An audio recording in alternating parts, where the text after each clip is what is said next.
Comerica Bank Tower is a prominent skyscraper located in downtown Dallas, Texas.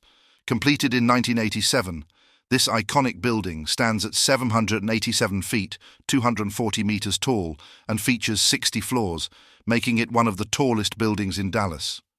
Designed by architects Philip Johnson and John Burgee, Comerica Bank Tower showcases a distinctive postmodern architectural style with its polished granite exterior and stepped pyramid-like roof.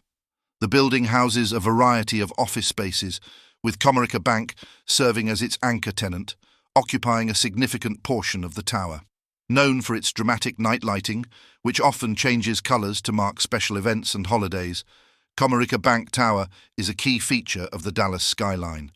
The building also includes a sky lobby on the 42nd floor, offering panoramic views of the city.